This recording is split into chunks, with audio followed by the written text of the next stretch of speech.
And welcome everyone to yet another episode of, I guess, Just Annoyed now.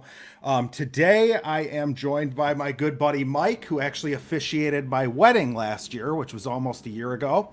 So, Mike, thank you for joining me. And yeah, why don't you tell everybody a little bit about yourself, movie specific slant? What's your favorite movie, director, all that kind of shit? Thanks for having me, Jackson. I've been looking forward to this. I know we've been talking about this for a while. I'm a fan of the show, and I'm a fan of you. I love movies. I think I get deep into my specific rabbit holes. I think you're much far reaching than me. You have a bigger depth of knowledge, but I love movies, man. And Christopher Nolan is just someone. It's such a fucking white boy cop out, but it's true. I mean, I just love his movies so much. Yeah, Uh, I wish I could have gotten you on with Home to talk about Dunkirk because he's not a Dunkirk fan. I I've like Dunkirk. Yeah, Yeah, me too. I've yeah. had to defend. Like I thought Dunkirk was better than 1917. Um, I know that's probably an unpopular opinion, I but didn't see 1917, but I know that's like it's like the one shot, the one yes, continuous shot, right? yeah, and I, it's really good. It's yeah, really I good. heard it's good, but like the continuous shot, I feel like is such a meme. Like, because You, remember, it was True Detective season one, right? And there's that famous long take, and then you had Daredevil season one. There's that famous like 8 minute long shot. I think they did that in every season of Daredevil, they actually. did. Yeah, they Uh, had the last season. They actually had a pretty cool one too. yeah, But they did. But I just love how now it's like, well, let's just make a whole movie where yeah, it's one take. well, there was Birdman a few years ago too, where it was like the simulated one shot deal, which is the Oh, same thing okay. they do in 1917. Yeah. They'll cleverly have an actor like walk behind like a big rock or something, and then that's where it actually cut. There's a Right. cut. Yeah. But yeah, happy to have you on. I Yeah. know you have a wealth of knowledge as far as fiction goes, so Yeah. I know you read a shitload. And I think this is the perfect television show that we're going to talk about today. But yeah, let's go ahead and start the show.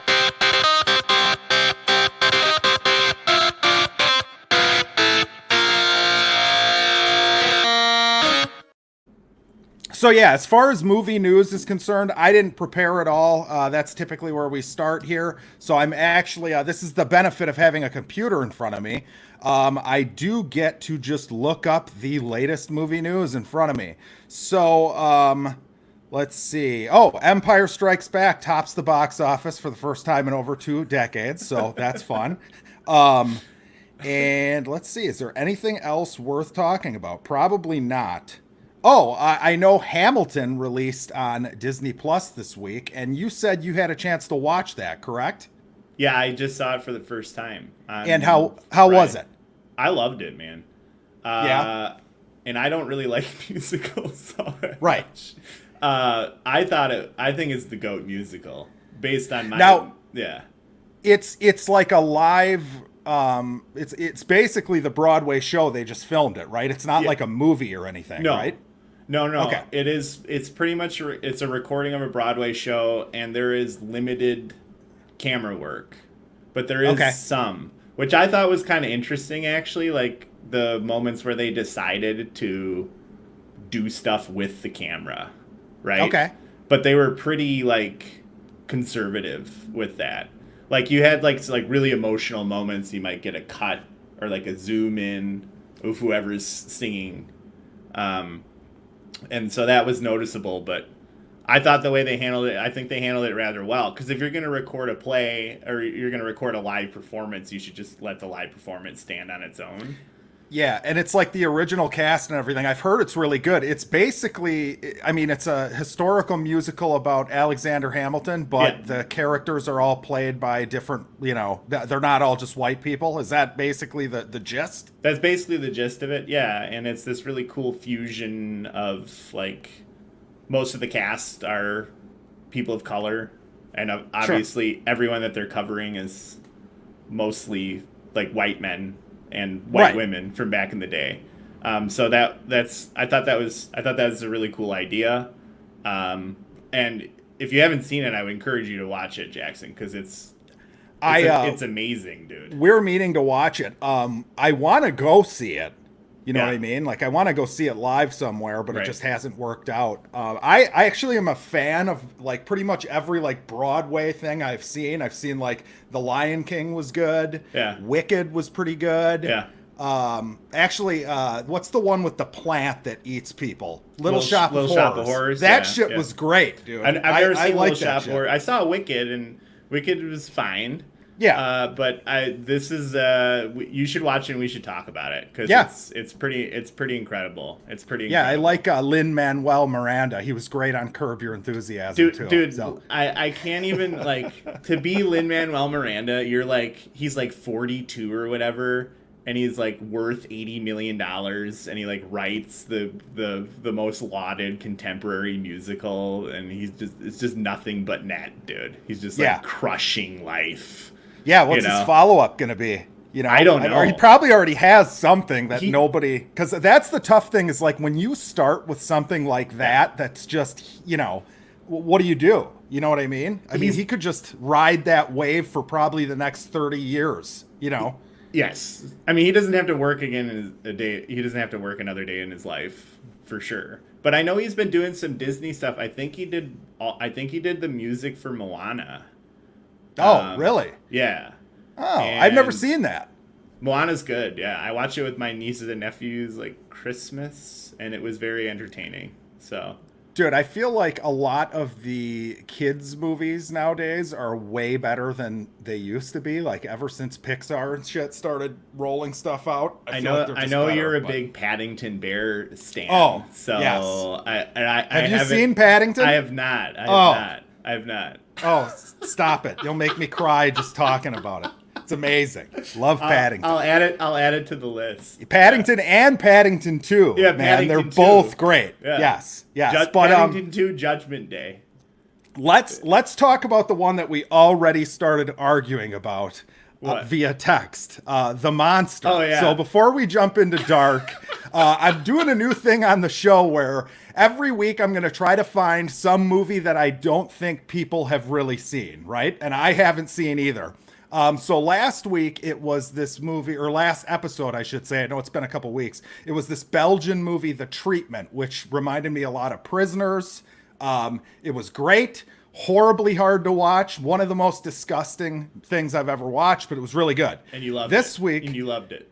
Yeah, it was really good, Yeah. man. Even though, I mean, it was like, dude, Yeah. you have to take a shower when you're Yeah. done with it. It's disgusting. But Alright. this week, it was, I'm a big fan of A24. I saw a random comment like in a Facebook group or something where somebody said, oh, The Monster, A24. And I'm like, oh, shit, I've never heard of this. How did this like pass by me? I didn't hear about this. So it's on Netflix. So that was what I picked, was The Monster. And Mike, what did you think of The Monster? I thought The Monster was horrible movie. I thought it was fucking awful. Okay. Awful. And Okay. we were arguing about this via text. Yes. And Little window into the you- personal lives right, of, yeah, of yeah, us yeah, too. which is why I think I really wanted to come on the show so that we could talk about it. I think this comes down to like perspective, because you live for movies, so Yes. you watch. I mean, how many movies do you think you watch a year? In the last week, Mike, I have probably watched somewhere between 10 and 15 movies. Yeah, it's a lot of movies, dude. Yes. And so you were saying like, no, there are far worse movies than The Monster, which Grading on a curve. grading on little a bit. curve. And Yes. I take your point. I do. I take your point. I do. I'm sure there are, but my response to this, It was a pretty good response, is actually. this like if you're grading a test in school, anything under a 50 is an F. And so The Monster might be 35, it might be 40. It's definitely not like a 7 out of 100. I'll give it that. I'll tell you, you know what? Let's talk about what I like about it, Okay. which isn't much. Okay. I thought the two leads were good, insofar as they clearly had talent as actresses, but I thought the material they were given was, and I know, I mean, maybe you can apply this to other movies too, but I know you know what I'm talking about when a good actor or actress is doing their best with the material that they're given, and you can like tell that that's Like Ben Affleck in the Batman DC movies. Yeah, that's a good example. Yeah. Like he's doing his best with what he has. Or like there's that story Harrison Ford in the original trilogy said, what's the line he said? He said, "George, you can write this shit, but you can't say it." Right? So I thought, what's her, is it Zoe Kazan who is the mom? The mom, yes. Yeah. Yeah. Hold on. Let's get the cast up. But Get the cast continue. up. And I thought the girl was clearly very talented actress. Yep. So Zoe Kazan, Ella Ballentine, and then Aaron Douglas from Battlestar Galactica appears in this. Who was the one who was dating? What's the Asian girl's name in Battlestar Galactica? Oh man, I don't remember. I just. But yeah, he's like the mechanic on the ship in Battlestar Galactica. Yeah, dude, I love that dude. That Yeah, was so him. he's in this. And he was the tow truck driver. Yes, he was the tow truck driver. Yes, That's amazing. That's actually amazing. but yeah. So continue. So you like the cast? I they thought did an okay job. I thought they did an okay job with what they were, and I thought the premise of the movie is interesting. I guess nerds on Reddit didn't agree, but I seldom agree with nerds on Reddit. I thought the idea was interesting. The premise, because you gave me an option to watch two movies. I'm watching these two movies if you want to watch one or both. And you said, and you gave me the premise of the monster, and I thought, oh, that's an interesting premise. I'll check that out. So I thought the core idea was compelling, right? That it's also treacherous ground, where if you're gonna do something like so on the nose metaphorical, I think it's hard to pull off well, because the monster represents Zoe Kazan's alcoholism and her being a shit mom. Yeah, but that's where I thought it failed. I was enjoying the movie pretty much almost the whole way through. I was enjoying the movie, and I was waiting for like the connective tissue between what the flashbacks. So the movie is basically about this divorced single mother. She has a daughter, and she's got an alcohol problem. And the daughter is kind of in one of those spots where she's having to grow up too fast. Essentially has to take care of her mom is the message that's put out there. They have to randomly one night, for some reason, I can't remember why, and maybe they didn't tell us why, they have to drive like in the middle of the night to take the daughter to the father's house.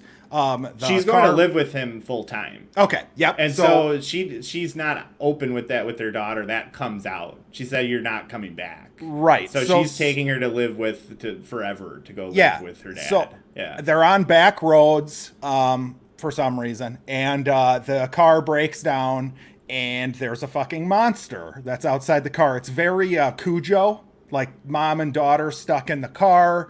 Monster, you don't know where it is, whatever. But throughout the movie, it goes back and forth between flashbacks of this horrible life, basically, that this daughter is having to live with, this mom who's like, trying but can't stay sober, all that stuff, and the monster outside. And like, yeah, it's funny because it's on the nose, but then again, it's not, because they never really make me understand how exactly the monster represents the alcoholism. I didn't feel that connection at all, So right.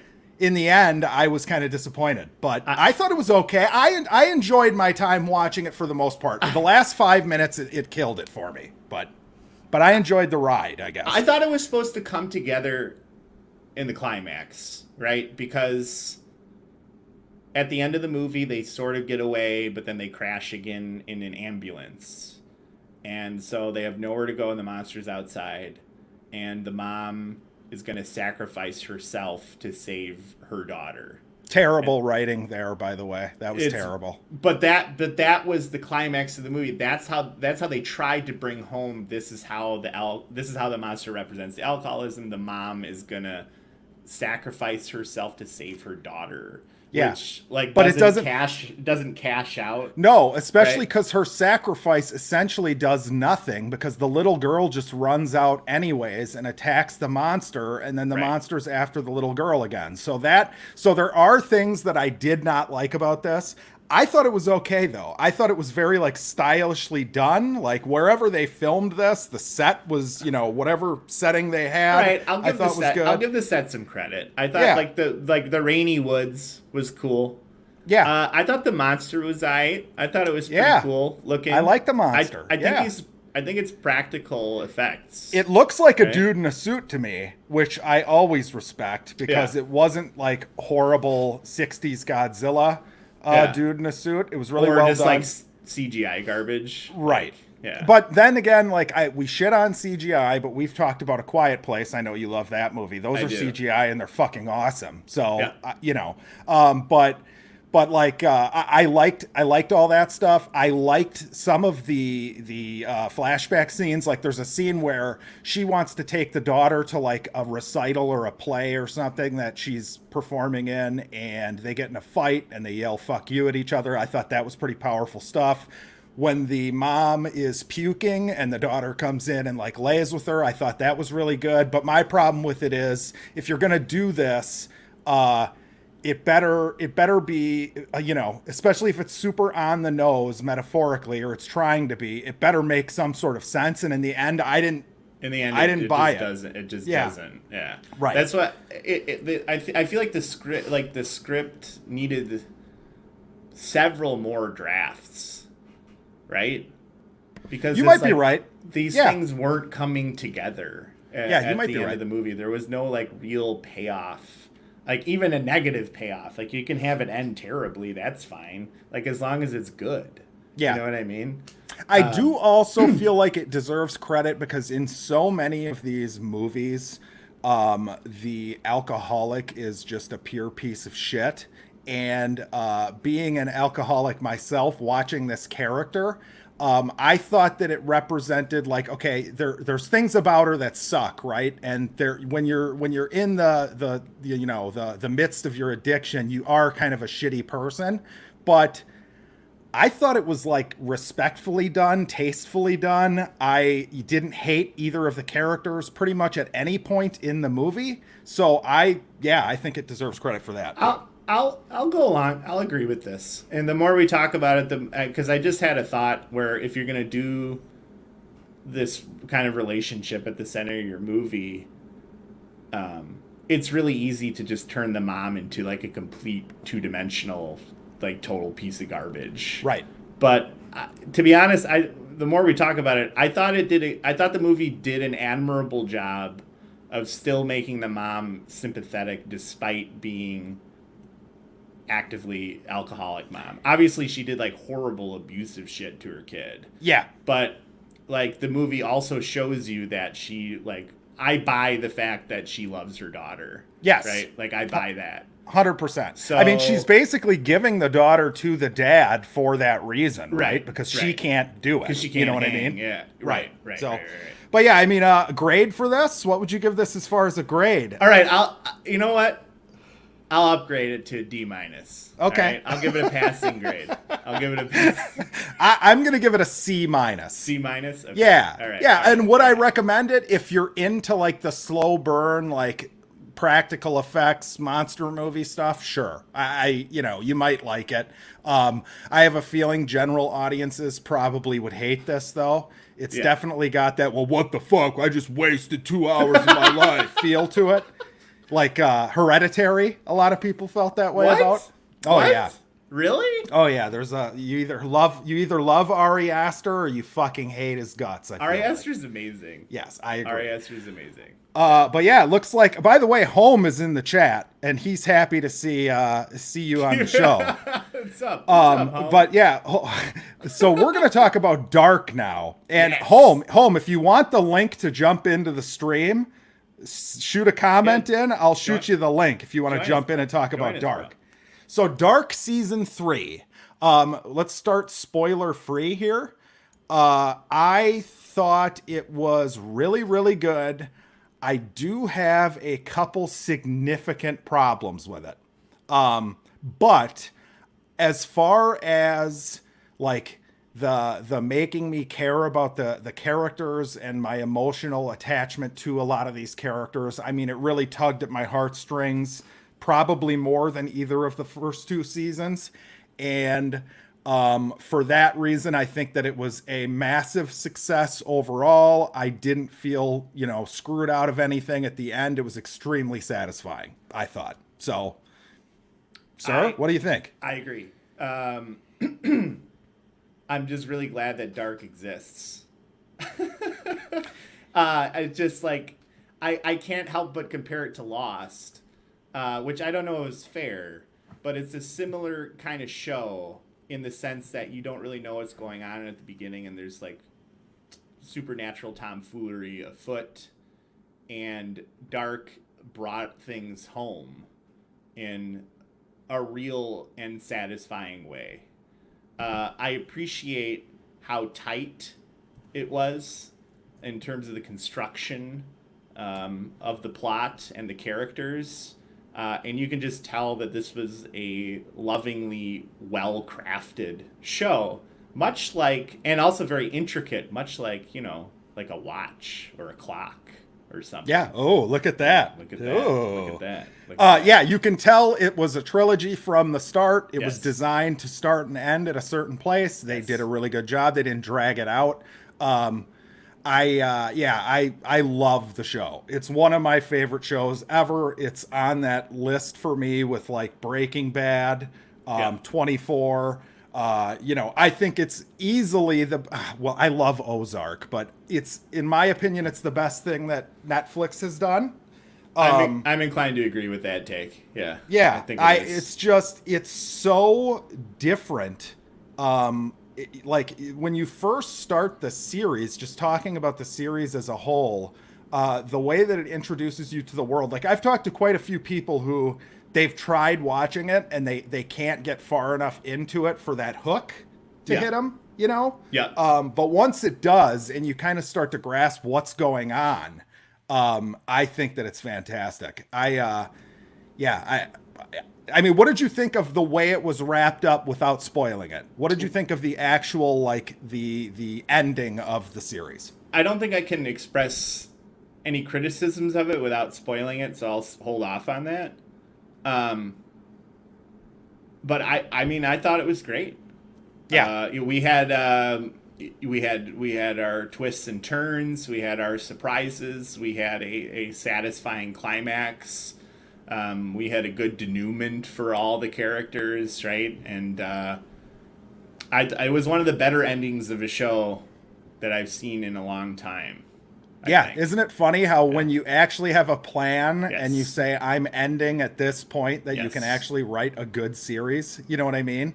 Structurally speaking, I 100% agree. And I think, I don't know, I mean, you would know better than me, but I really appreciate how tight it's constructed. I know I just mentioned that, but like a lot of the episodes are like an hour and 9 minutes long, so they're big and juicy episodes. It feels like watching a short film. There are only 8. I think there are 10 episodes in season 1, right? And then there are 8 in both season 2 and season 3. So you have shorter seasons with juicier episodes. So you just say what you need to say.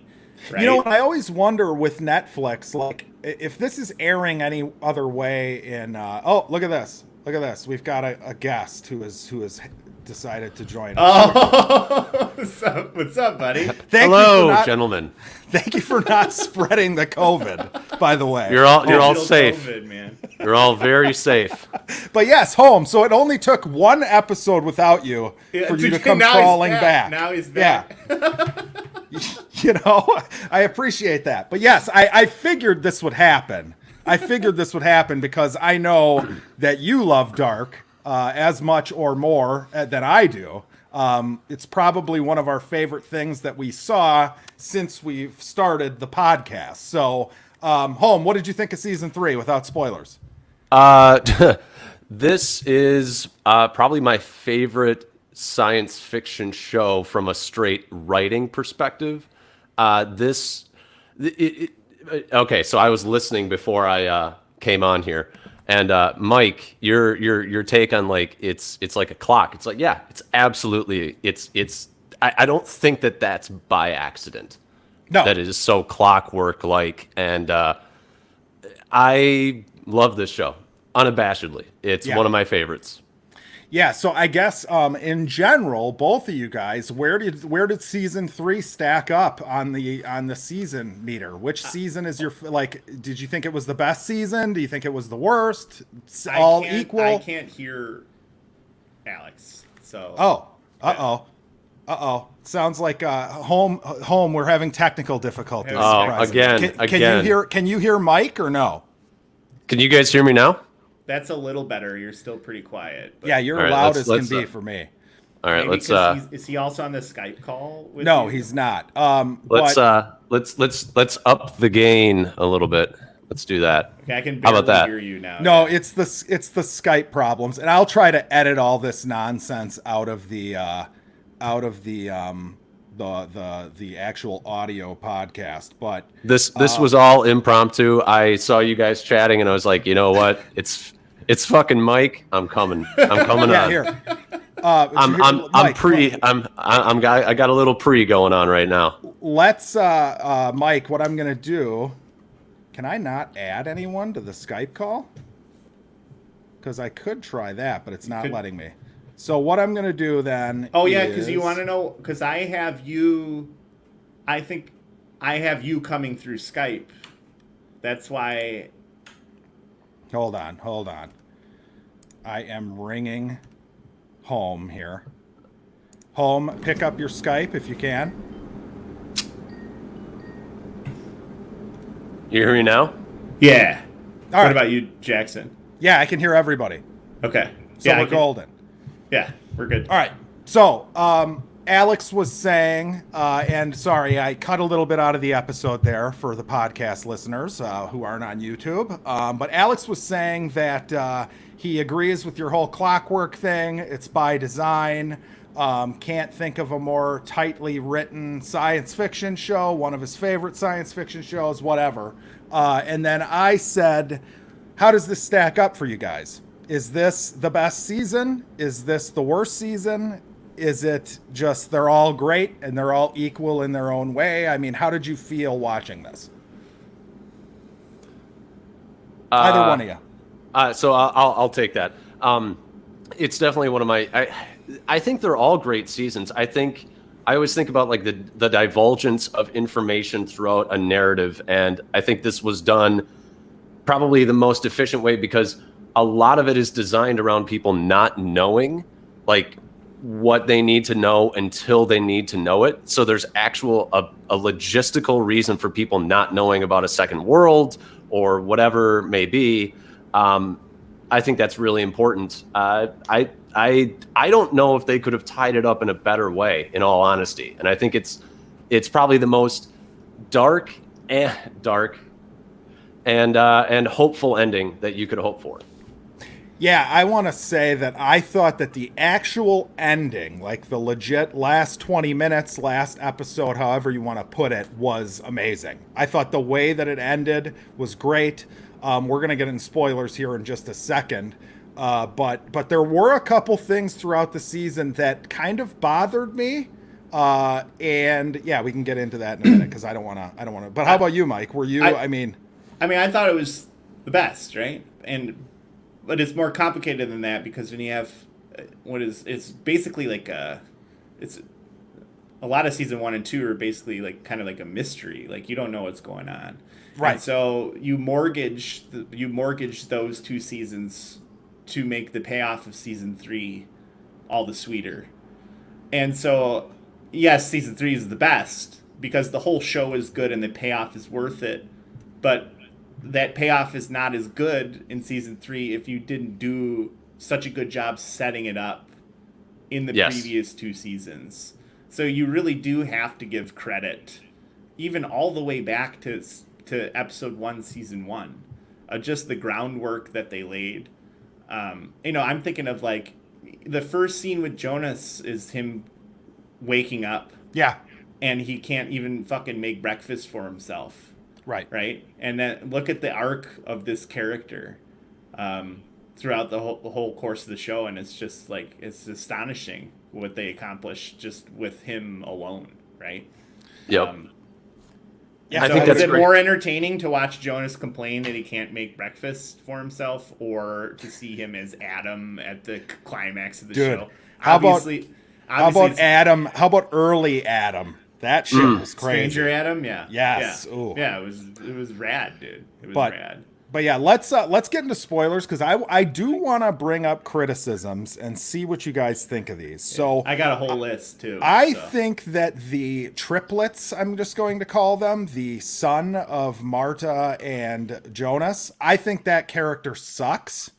I don't think it contributes anything of meaning that makes me excited about the show. I thought when it started season 3 that I would get a lot more meat on those characters, but they seem to me to just be a plot contrivance to appear, kill someone. Oh, that's how they got to do this. It really, to me, didn't add much. And then the other issue I think I had with the season, and I think both of these are relatively easy to fix, by the way, would be, and I can't remember her name, but the Tiedemann, Claudia Tiedemann, her discovery of the third world to me was not nearly as fleshed out as it should have been. For a show that seemed to, when you had mindfuck moments, there was always that connective tissue that was built that made you it made it a mindfuck moment. And to me, that part of her discovering that, I don't think was very well done, I guess.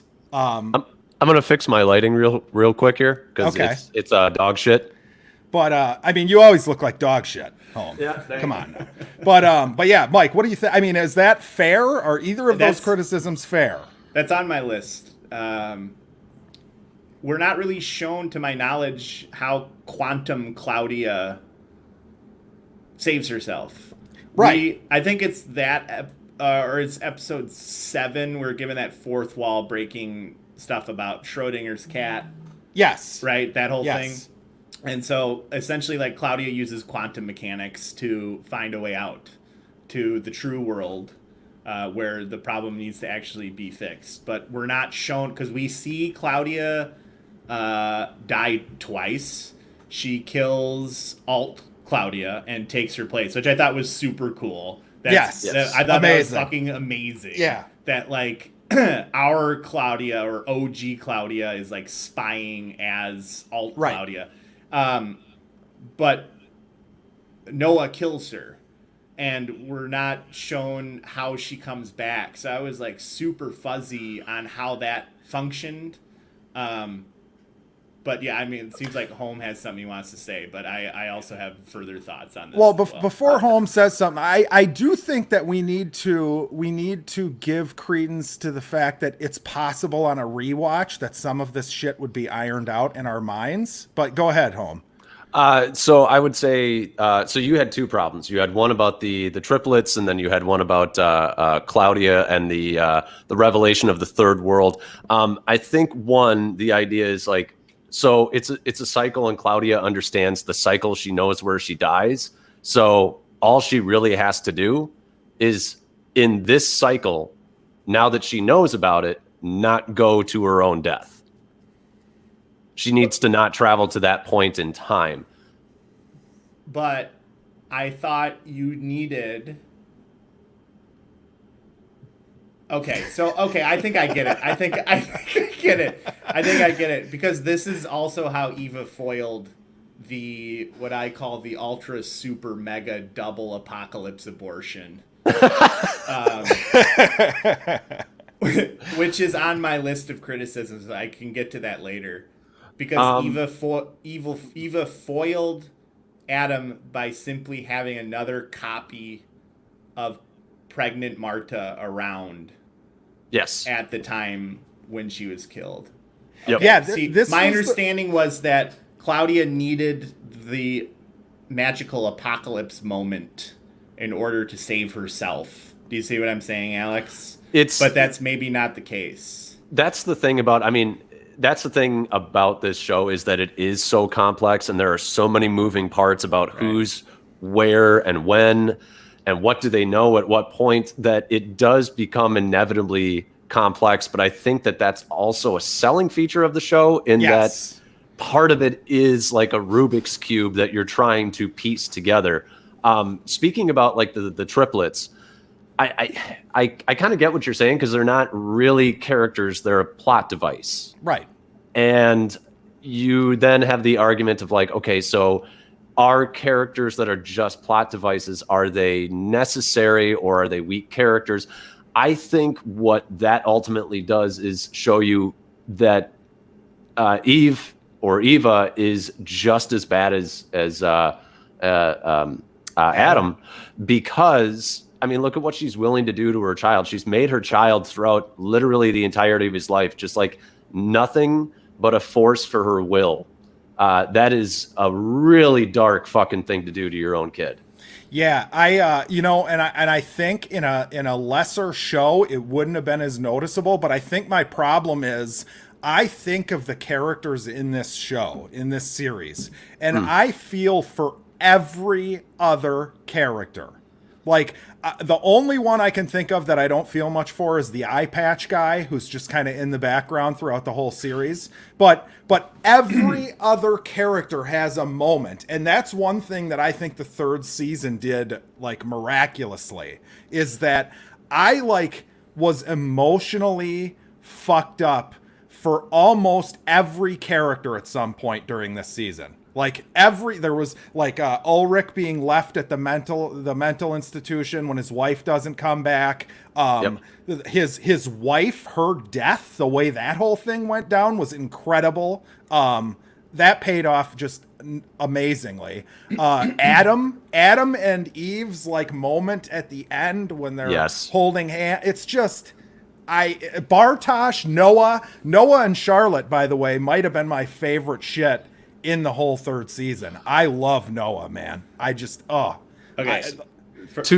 Go ahead, Mike. First of all, you can't do my boy Waller dirty like that. But responding to, I call him Cain because Cain is the firstborn son of Adam and Eve. Yeah. Or we can call him the triplets too. I agree. There's really not a lot there. I mean, he's just kind of this like devil character who's right. And further, pretty sure, and I don't know if they show this, but pretty sure Cain has to impregnate certain people in order to keep the loop going. So Cain has to have progeny to keep the loop going, and I'm not clear on who that was. I don't recall who that was. I don't remember that. Yeah. I don't remember Cain having to have any children.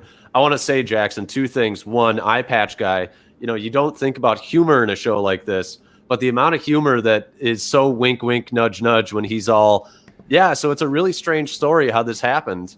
And then they just never fucking tell you. That's spectacular. Yeah, I like that. That's true. I loved that because not everything needed to be related to time travel in this. It could have just been like he tripped and fell. Right. And tripped and and there were multiple times throughout the series that he tried to tell the story and he couldn't because something would happen. That was really funny. And I love to, you're talking about, I forget her name, but Ulrich's wife. Her death really made... Katerina, yes. Really made me want to see like and I hope some fan will eventually do this, a supercut of the traveling of the pendant and how that gets to different points in history, because they really made that a focus this season, which I thought was spectacular. But I was halfway expecting one episode to just show you how that happened, like just cut them all together. But eventually I'd like to see that. It comes from Egon gives it to Hannah.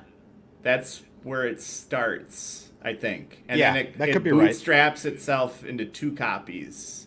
But it travels all over the place. Can we talk about the fact that I still hate Hannah, but this season almost made you feel sorry for her? and how big of a task at hand that is for anyone writing this show, because she is terrible. She's the worst. Oh, She's the worst person in the show, and we have a guy who like was a child murderer in the show. I thought, isn't it interesting that they gave Hannah the curtain call at the end of the show? That's a very deliberate choice. I mean, she has the last scene and she has the last lines in the show. And it really, and it's like she ends up with Voller, who is not a very deep character, but he seems like a legit guy. And like Hannah, absent of this curse, chooses this like super chill dude who's not insane. And it really makes me wonder, like, how much of this was like, it makes you wonder like how much of this was Hannah's like fault, right? If like absent the curse, she leads a pretty normal life and seems like a pretty normal person. Think about her life prior to everything being solved. I mean, she married a person that came back in time. She didn't know that. I mean, her entire life is built on this thing, right? Well, I mean, yeah. That's the interesting thing is that so one, there's like incest at the, kind of the heart of this thing. And it's like, it's interesting that basically like almost every character who is born out of this knot, like keeps doing the same things. But also they keep like, they have a hard time. Like Ulrich has a hard time making a choice. And the female police officer, I forget her name too. Charlotte. Yep. She goes in between. In one world, she's cheating on her husband with Ulrich, but it's just very interesting that they all kind of. I don't want to say they're all bad people, but there's a lot of pain and anguish that they inflict upon themselves. Yeah, they're cursed. Yes, literally. Well, it's yeah, they're not supposed to exist. Most of these characters. They're not supposed to exist. Yeah. It's which is crazy because the last scene of the series, and if you haven't seen it, turn off now, please. But the last scene of the series, what are there, like 5 people at that dinner table? Yeah. And they're the only people that should exist, right? There's nobody, like Magnus doesn't exist. His girlfriend doesn't exist. A question, by the way, totally random question. Why is the hard of hearing passed between the two worlds, between the sisters? Did they is there any explanation, or is it just that's just it? I think it's just the idea that like certain things repeat, but it's not always the same. I think was the idea. Yeah, you're right, because they did say something about like things will happen, but when and how mirrored, they happen. But not quite exactly mirrored, right? Yeah. Okay. That's on my list of criticisms actually. Yeah, go for it. Let's hear it. So I have 2 big ones, but one is the hair lip on Kane switches based on whatever world he's in. That doesn't make sense to me. Because it's like, oh God, how do I put this? Because there's only one Kane. There's right? only He's one of Kane. both worlds. And so, right. okay, so if you want to have like the Nielsen house is, I think, or the Conwald house is the Nielsen house in the alt world, that's fine. But it's also flipped, like physically flipped. Yes. Right? But that's because that's how it was built. But Kane was born with the hair lip in one direction. To have it flipped based on what world he's in doesn't make any sense. Like the worlds come up the way they come up, and they happen to be mirrors of one another. So to have his hair lip flip from side to side like doesn't make sense to me. Yeah, unless you're gonna have some sort of line of dialogue that explains that. Right. Yeah, I mean that's all. And there's a lot of stuff. I mean, we've talked about this home hundreds of times, I swear, where just simply adding one line into the script can solve a lot of problems. And I think it's true of this show. Unfortunately, I don't think the show's perfect.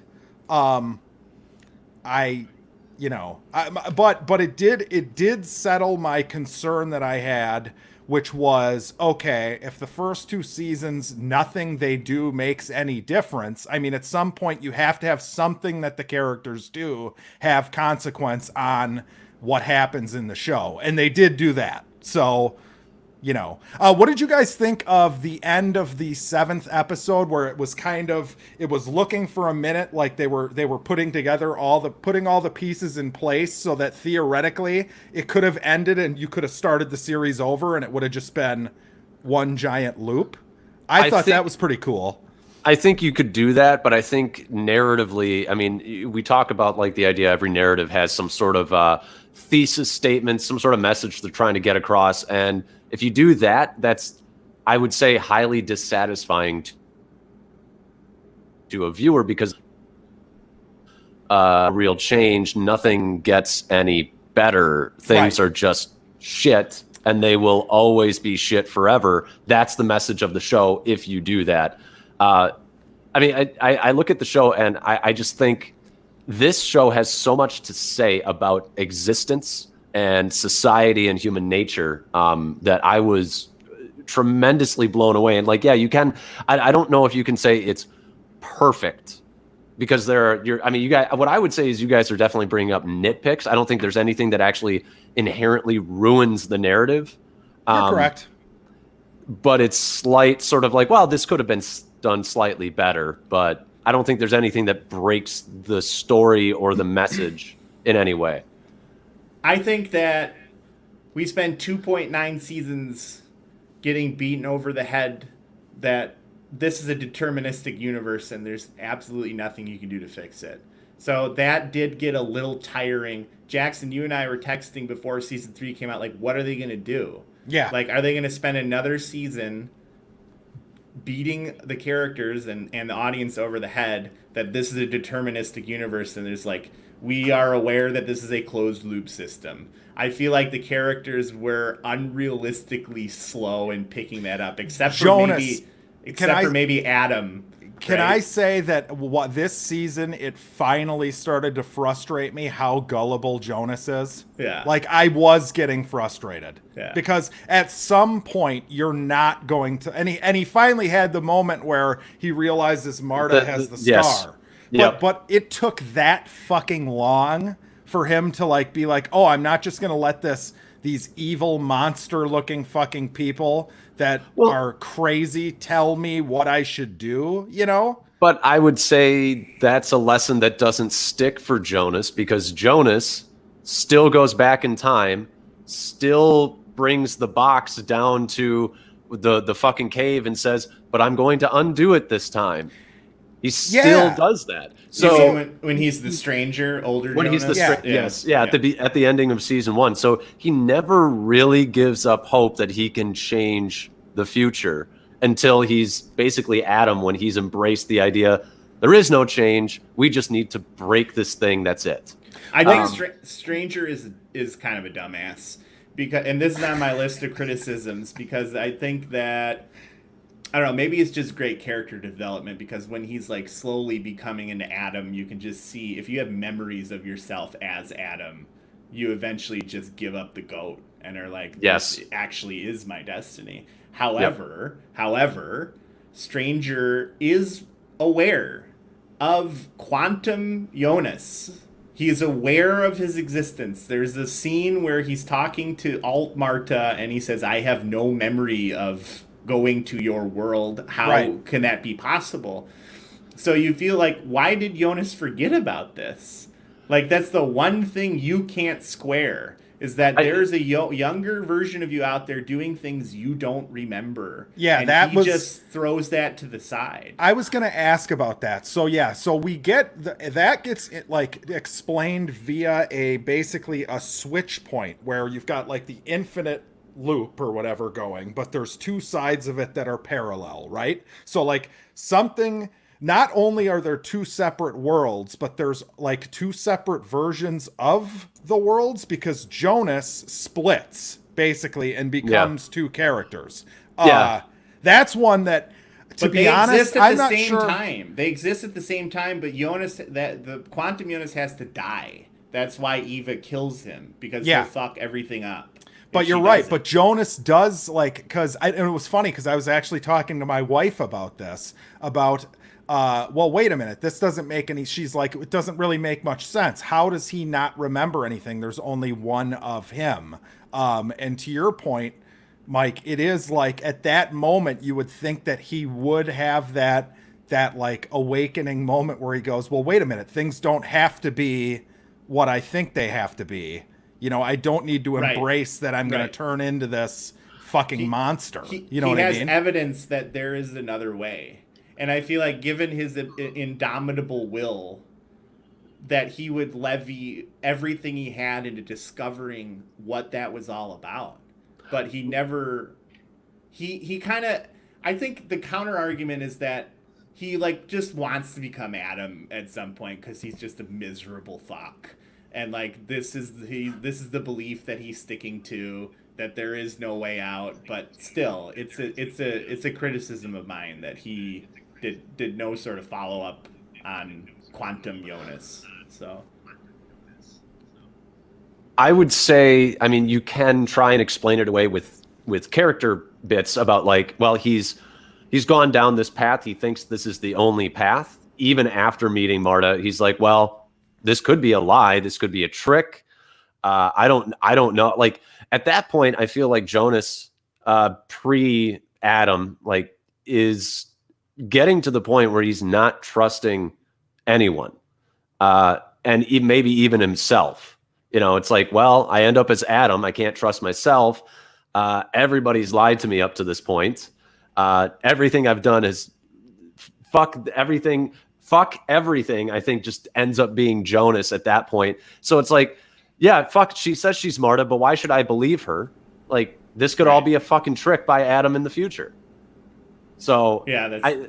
I don't know. I'm trying to come but up it with is numbers. him. It is him, and he Yes. should have memories of that. That's like Yeah. it's like a Descartes proof, right? Like I If have you're- memories of myself, and I do not remember this happening. I have If no you're memory assuming- of this happening, right? But that presumes that you actually take her at her word that these things actually happened. But doesn't he see Quantum Jonas? I mean, I think they converse at some point. That's the point I'm trying to make. No, I don't think he ever sees that version of Jonas. No, I Certainly not at that point when she comes to visit, like the late 1800s or whatever.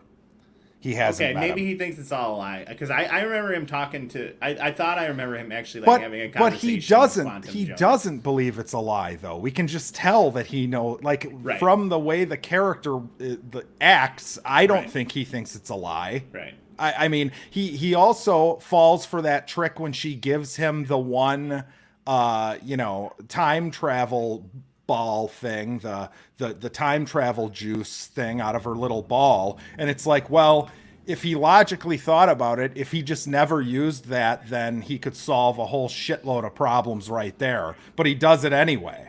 You know what I mean? And it's like, how many times is he going to be fucking tricked? Because at this point, he's the stranger. He's been tricked countless times throughout the series. So that got a little bit irritating, but that's a nitpick to your point, Home. I mean, that's, who knows? Well, I mean, different characters are going to have different levels of gullibility, and they're going to fall for dumb shit. So, Well, and they brought up something that I thought was a really great point in that my thought at the end of season 2, well, my thought at the end of season 1 is the only way that Jonas can stop this is if he kills himself.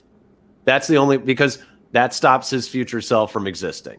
But then they sort of complicate that by season 2 with the introduction of the second world, which, we were just talking about the idea, like, the show does beat you over the head of like, this is deterministic, this is fatalistic.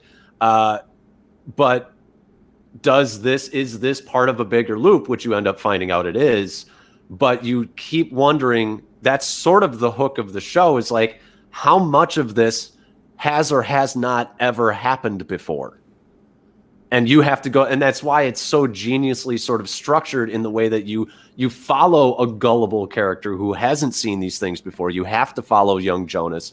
You have to follow Marta in season 3, which I also think was spectacular the way that they do the mirror shots of like the house is different, they shoot the school differently, but it's still kind of like episode 1 from season 1. And I think that is I marvel at sort of the attention to detail, which I do think, bringing up Kane and sort of the mirror, it's like maybe that was the whole point, is that it is as simplistic as he jumps to a different world and all of a sudden he's a mirror version of himself. It doesn't make sense as far as we understand sort of physical existence. Like, why would you all of a sudden be yourself just exactly reversed?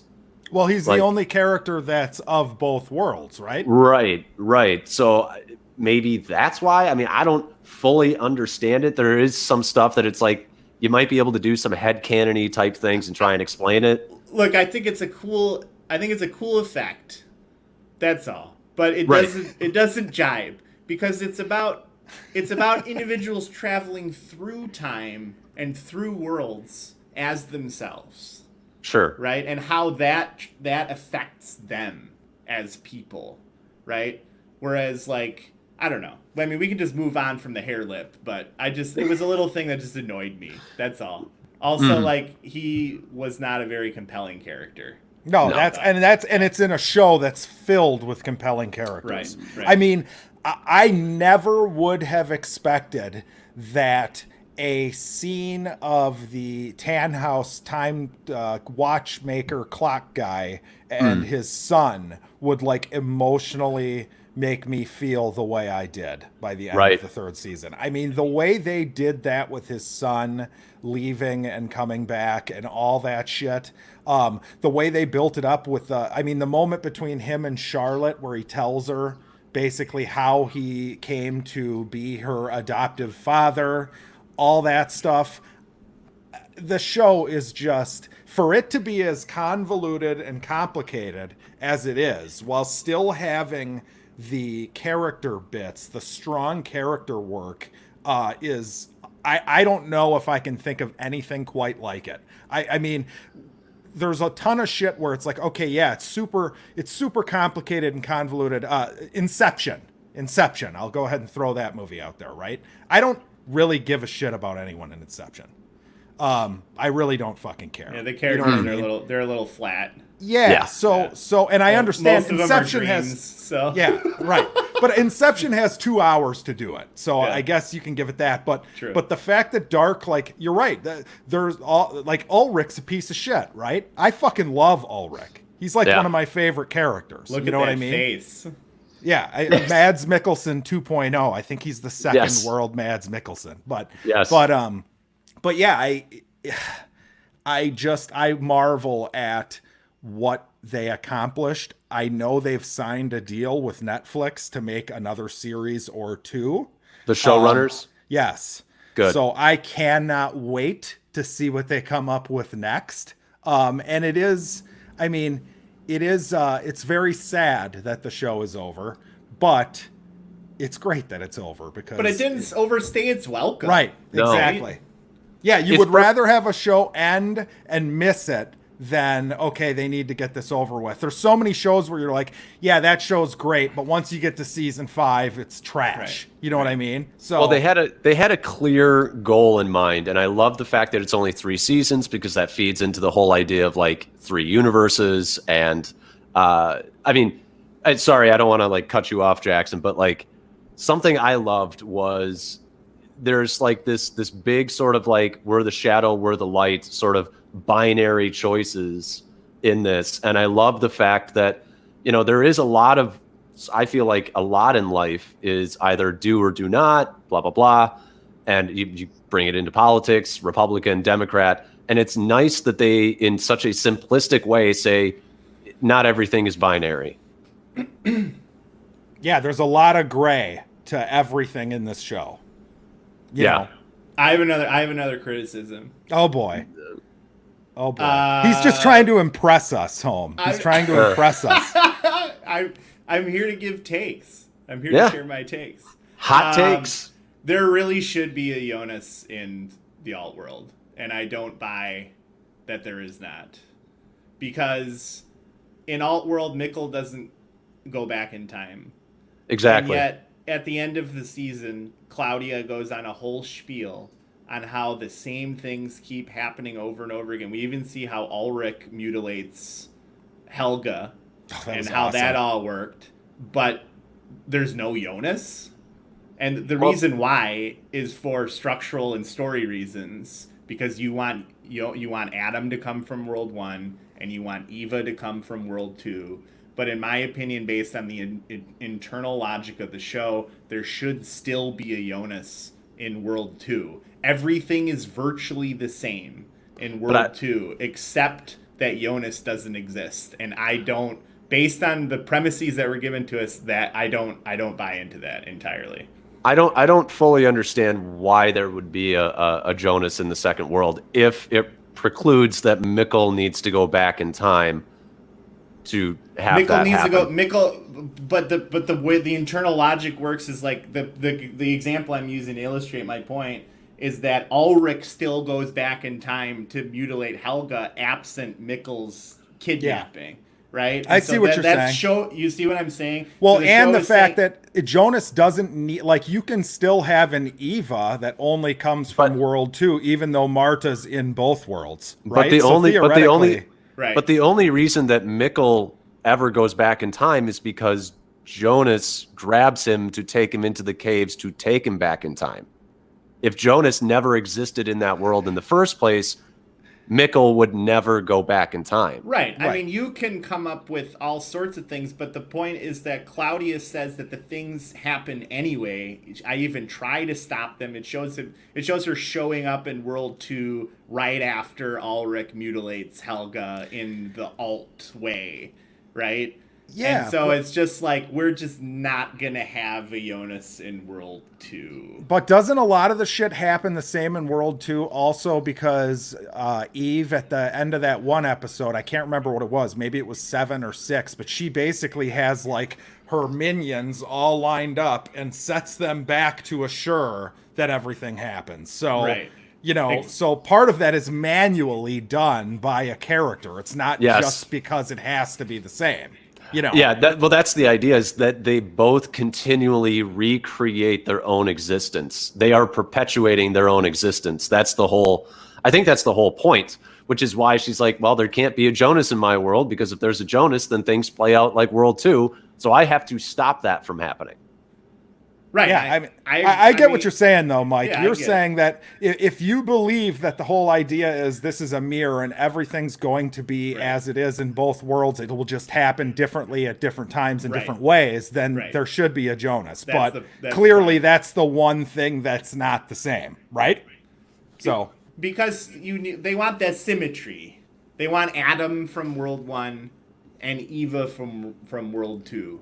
Can we talk about how Marta exists in both worlds? yeah, Marta right? exists in both So- worlds. So that's not a good explanation for Right. why they would have made that choice. I don't think that the idea is that they're exact mirrors. I think they like to throw that out there, but I don't think they're exact mirrors because it's still a world that requires actions upon people. Like Marta, of course, is going to exist because Ulrich exists in that world.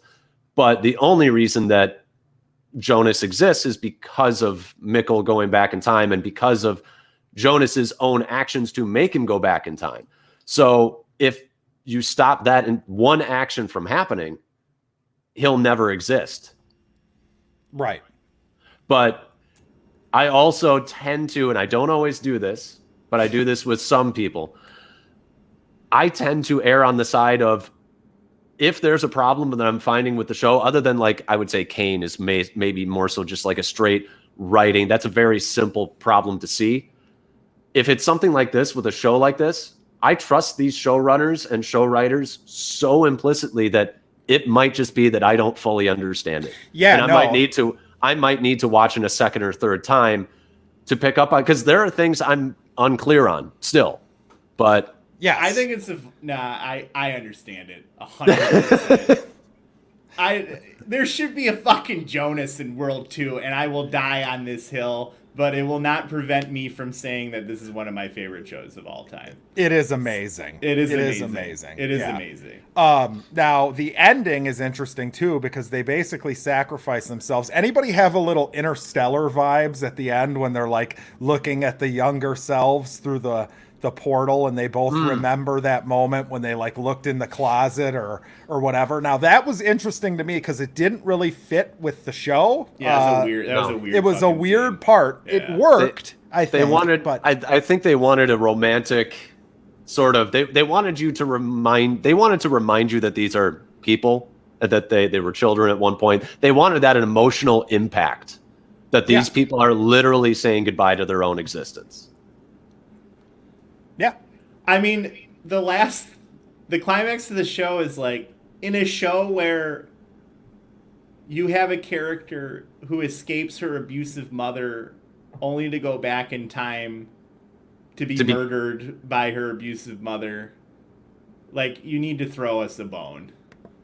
And so if you want to get a little Disney at the end, like, Yes. I'm okay with that. Yeah. You know, I was okay with it's an incredibly dark show. I mean, and I think that's the whole reason for it is you need a little bit of something to make you feel something other than like despair. No, it's great. I thought the ending was great. I do real quick because I haven't brought it up, and you just brought up again the scene where she gets killed by her own mother. How fucking awesome! This was classic Dark. The fact that she had that conversation with Hannah as a little girl about the aborted babies going to hell, and then when she gets killed by her own daughter, she thinks that's the baby that she had aborted when she was a little girl at that clinic. It's just fucking amazing. Yeah. It's I love that. Oh. Katarina's mom might be the worst person on the show. Oh, she was terrible. Actually, Noah's still the worst person on the show. I love Noah. I have deep problems with Noah as a character. You were saying in season 2, if we can go back, you were saying that his death was very anticlimactic, right? If I have a real criticism of the show, it's the character of Noah. Truly, it is. And paradoxically, we are talking about Dark. I mean, I do really like him also as a character. I think the actor who played Noah is phenomenal. I think there was a lot of tomfoolery going on with I felt like I was getting meddled with by the showrunners. Them making you think he was like this evil force. And he was. And yes. So it's like he murdered children and tortured children to death. And so now I'm supposed to like be here for Noah in season 3. I am this for Noah. I love me some Noah, man. He goes on to murder children he's presented as the big bad of the show. This is before we know about the existence of Adam. There's like big Jackson didn't know this, but there's like huge Carnival vibes. Did you ever see that show back in the day? No. So there's a huge nod to Carnival because he has this big badass back tat.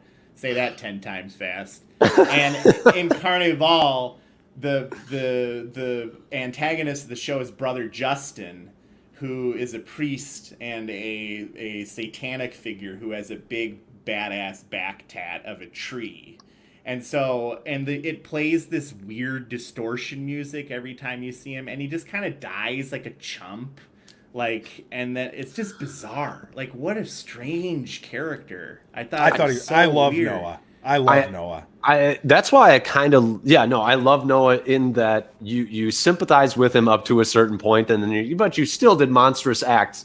But you did monstrous acts so that basically you were lied to and told you had to do this, and basically they were only designed and they were only there to further the loop's existence. And it's really just goes down to the whole like, this is a perverse universe that was never meant to exist, and for its own existence it needs to do monstrous things to exist.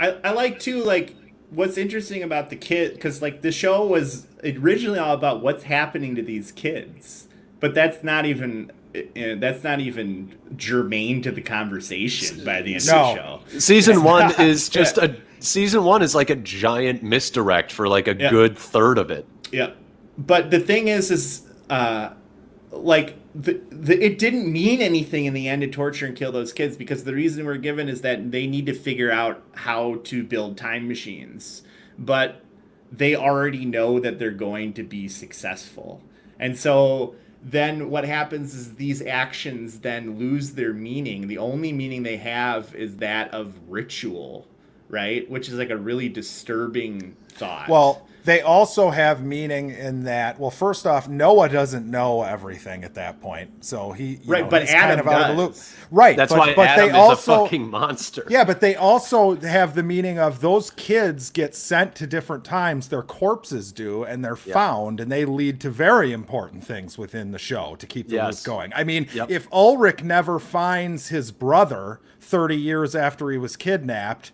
then he never goes on to beat what's his name in the face as a child. Helga? Helga. Poor Helga. Poor Helga, dude. God damn. TikTok, motherfucker. Helga got screwed, but yeah, although Helga had his part in being a piece of shit too. Oh yeah. I mean, a big part. But yeah, that's what's so interesting about the show is like I can't really think of anything that wasn't paid off on. Like that was introduced and not paid off. I don't think there is anything. I could be wrong. Mike, you just saying that sort of sparked something in me, which is maybe my one, and it's the one part I've sort of had trouble piecing out, is Adam at one point kind of understands how everything works. So at some point in Adam's life, Adam understands that he starts having like real free will because he's seen how everything plays out. And it's like at that point you can make a real change. But I think that, and this comes down to Jackson, your whole thing about like a single line of dialogue would have gone a long way.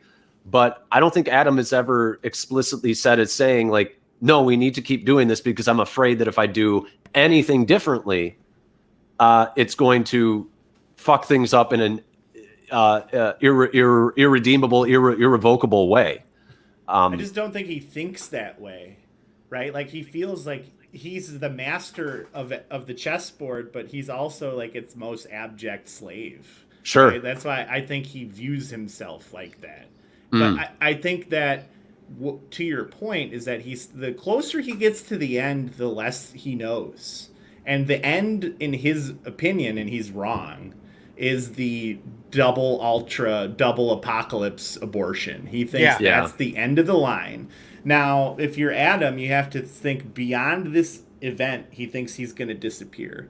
So everything that leads up to that event, I think he dropped the fucking ball, which is fine from like a storytelling perspective. But don't tell me that Adam didn't consider any counterplays from Eva based on this, that all Eva needed to do was to create a simple loop to make sure that two pregnant Martas existed at the same time. So what I think should have happened, if you're Adam and you're going to perform this horrible thing to abort your baby, is that like, why didn't he just go and like kill everyone? Yeah. Like, that's the end of the line. Yeah, and you go and you kill everyone that you possibly can to make sure this is going to work. From a moral perspective, he should have no problem doing that either, because to him, none of this shit should exist in the first place. The whole point is to get rid of it all. So anything he's done throughout the series that was awful, he has that built-in excuse of, well, it's awful, but this is just an abomination that shouldn't exist anyway. So fuck it, I'll just kill everyone. And he has no free will, right? And yeah, he doesn't. No one has any free will. I love that. That's why it's such a fucking dark show. Such a good show. Nobody has free will, and it says this really dark thing about like, if you are in a system or society or just in your life, if you are in a system where you keep doing the same thing and it is poisonous to you and those around you, that whole system just needs to come the fuck down. Like, that's the whole point. And it's like, that's fucking great. Yeah. And I love what Marta and what Jonas do at the very end is the most responsible and the most like probably heroic thing I've seen in something in a long time, where you're willing to literally forego your entire existence and everything that you knew so that it will never exist so that things can be better. Because Yeah, but anything is better. The echoes of Jonas exist. Yeah. I love that too. It was talking so about great. I loved it. Just seeing the raincoat at the end and being like, Jonas is like, that is a beautiful moment. The raincoat was awesome. Yes. Yeah. Sure. Yeah, the show did a wonderful job. I mean, huge credit to them for tickling all the right places to finish the series. I mean, that last like 5 to 10 minutes was just fucking awesome. A couple things about the show generally. I love the montages at the end of every single episode, the musical montage moments that they have at every single episode. You know, I still think back just as like a series retrospective. I knew I loved the show at the end of the 3rd episode when they had the one where their faces as younger and older versions of themselves are shown next to each other. Just the way everything was done was so mind-blowingly brilliant. And lastly, I will say, I feel bad for anyone who doesn't give this show a chance because they don't want to read subtitles. I feel very bad for you as humans that you would miss out on this. And I mean, we could talk about Parasite in that regard. But there are people who just can't do it or won't do it. And I will tell you that if there was ever a time to go ahead and go for it, this is the time. This show is the show. So, yep. Yeah, you're missing out on a lot of great content if you decide that you don't want to read while somebody's speaking on screen. Simply put. Dude, the older I get, I'd start turning on subtitles in English movies more.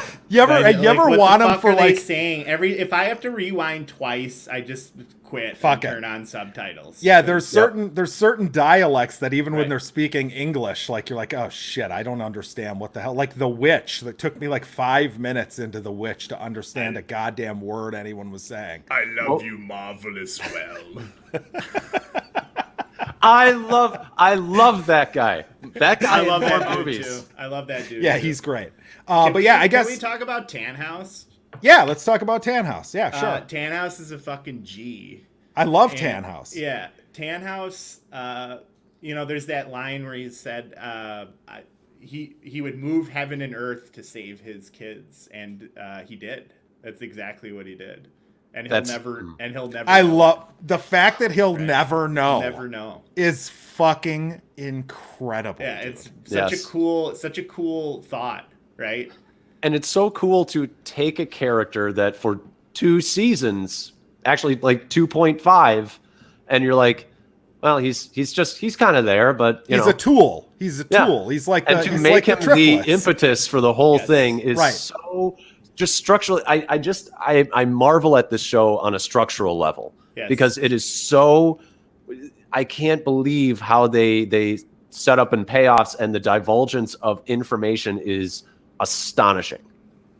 If you go back and you look at, I mean, they did such a cool job of like Tannhaus is like this super like humble dude. Like he's the most humble dude in Winden. Yeah, and he has involvement in the time machine. In the original 2 worlds, basically as the fulfillment of a bootstrap paradox, which he is like keenly aware of his role, right? And yet, in the original world, Tannhaus is the only person to build a time machine from scratch on his own, with no bootstrap paradoxes involved because there's no time because he hasn't built it yet. And so, and the fact like he's this godlike figure who's also a watchmaker, right? Which is like definitely like a god metaphor, which is also a nod to Watchmen, Jackson. You know, Dr. Manhattan's dad was a watchmaker, and he talks about God as being a watchmaker, and just all that symbolism there was just. And I thought the actor was fabulous. I just think Tannhaus is like a fucking amazing character.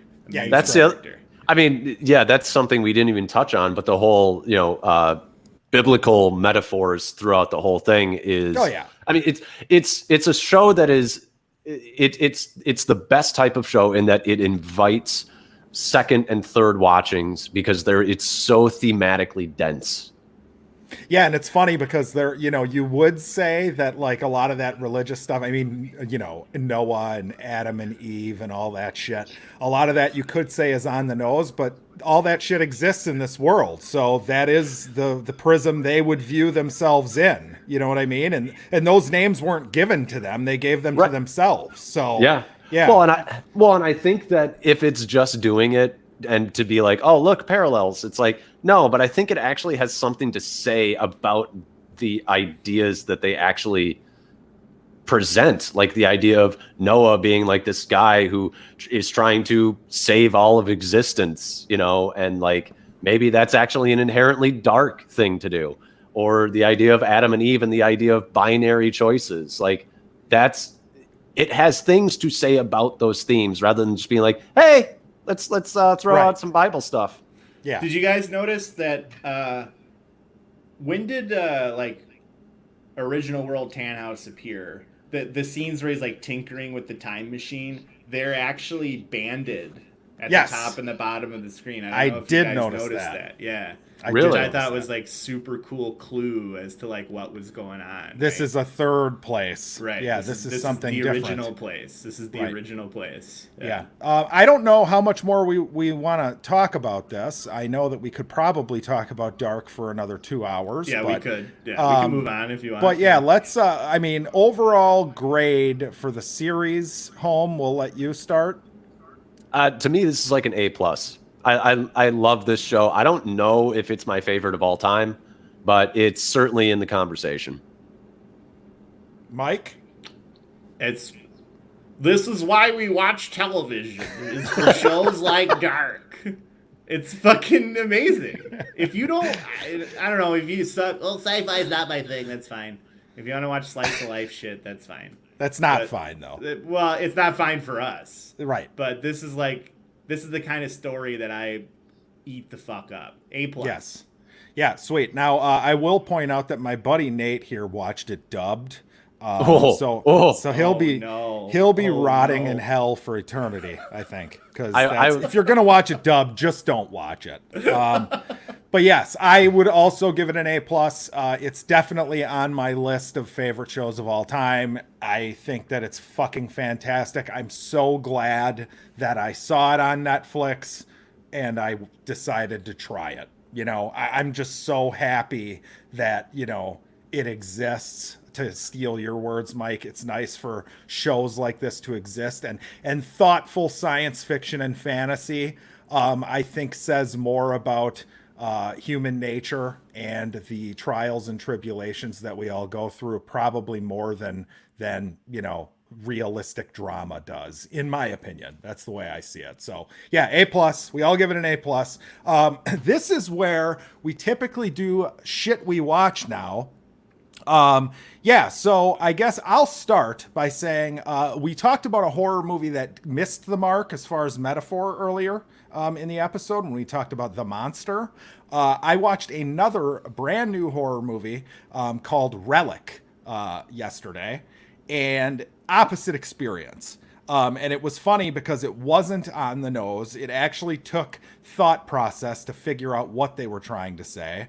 And essentially it's about an old woman who is going nuts, and her daughter and granddaughter come to visit her, and chaos ensues. It's very slow burn. It gets very intense in the last 15 or 20 minutes. It's got, I believe her name's Emily Mortimer. She was in The Newsroom. I believe she was the mom in Paddington.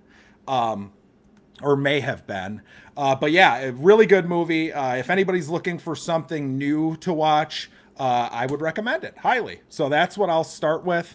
Mike, what did you watch, read, games you played, whatever you want to talk about? I want to expand my movie list because I guess because we talked about this the other day, I didn't have much. But throughout quarantine, I have one quarantine buddy since the start, and we've been watching a movie a week for quite some time. So some things on my list are Beetlejuice, Midsummer, Roadhouse, which I thought was actually amazing. It's not Patrick. Patrick Dude, Swayze. It is not amazing. It's fucking amazing, home. That movie is amazing. But he fucking sexes up the girl, and he's like, "I'm so tortured. I have to go sit out on the porch and have a cigarette." Dude, Patrick So Swayze tortured. is the coolest motherfucker. He is the and coolest The movie mother- just beats you over the head with it, for Yes. sure. Yes. Yeah. I watched a documentary, Who Killed Malcolm X, because I just read his autobiography. I thought that was really good, although it was like from some cable. You know, you can tell you watch documentaries and it comes from cable, and you're like, God, Yes. we used to watch. This is all that there was. It's all padded out and filled with shit that's useless, and like you could distill it down to the shit that's good and Right. interesting, and it's like 20% of what the documentary was. Anyway, but yeah, those are some of the things I've been watching. Now, you watch Beetlejuice. Was this your first time seeing Beetlejuice? Beetlejuice is one of the few movies I own on Blu-ray. Beetlejuice So, is fucking amazing. dude. amazing movie. I fucking love that movie. Apparently, we're getting a sequel. Now, I'm starting to get nervous by all these sequels that are being announced for shit that, like, you know, it's been too long. I know Coming to America is getting a sequel. Beetlejuice is getting a sequel. Some things I just feel like you shouldn't fuck with, personally. I But feel like Beetlejuice sequel has been kicking around the internet for years, though. Or I is think that- it's like happening. I'm pretty Is sure it? they've Okay. they've gotten I believe Gina Davis and Alec Baldwin and Michael Keaton. So I What think about that it's Winona happening. Ryder? You can't make it without That's Winona true. Ryder. I think she's probably signed Okay. on too. I mean, what else is she doing? Stranger Right. Things. That's it, right? So I think so, yeah. But yeah, Home. How about you? Anything in particular that you've watched, read since last we spoke? I haven't been watching a ton of TV, if I'm honest. I started. So I had a friend recommend to me the anime Black Clover, and I thought it sucked. I thought it royally sucked. All right. Well, you know, it's like the standard, like, I'm going to be the best. I'm going to be this guy. And, like, you got, like, your standard Goku character and your standard Vegeta character. And it's like, God damn, could you be any more formulaic? And, like, here's your shitty-ass magic system. You're like, it's, like, halfway explained. And you're like, well, I guess that's cool if I understood how the rules worked in this world to know what's cool and what's not. Because it's like, oh, it's a magic world where you can become the Wizard King is what it's called. And everybody gets a magical book that appears out of nowhere. And now you can learn spells. And it's like, this motherfucker just like had a book come out of nowhere. And of course, like he's the main character. So he's got like, oh, it's a 5-leaf clover. So like that means he's extra special. But he's This like, sounds oh, I don't. terrible. It's fucking awful, dude. It's fucking it's straight dog shit. And then it's like, oh, okay, cool. So you got this idea of magicians, and like maybe you could introduce like different types, and it's kind of like an RPG where some are effective against others, and blah blah blah. But no, it's just kind of like I can do whatever, and also I can train my magical powers by swinging a heavy sword around and hitting a tree. Like fuck you. That's so lazy. That's like let me go and train in ultra gravity. Fucking dog shit. Dude, have you, speaking of anime, I feel like Jackson doesn't watch anime. No. Have you been working on this over the past few years? Because I think there are certain animes that, like, it's almost criminal that Jackson has never seen. I got him to watch most of Death Note. Okay. Yeah, I still need to finish Death Note. I thought Death Note was awesome. Jackson, actually. I think you need to watch Berserk. I keep hearing that. Where is it? Is it on? Where can I find the Unfortunately, original? there are like 9 different versions of Berserk. Yeah. Of course, and that's the one that needs to be watched. Right. Is the one And that's there impossible. there is specifically, you need to watch the OG one that's just animated, because they're like there's like shitty versions of the same, because the manga is ongoing. I don't read fucking mangas, I don't know, but it's still ongoing. But there's a specific storyline that they made several different animes from. And Yeah. the one you don't want to watch is like the partial CGI garbage anime type animation, which looks like trash. But It's- there's one from the 90s that's just drawn, and it's one of the greatest. Jackson, you would eat this shit up.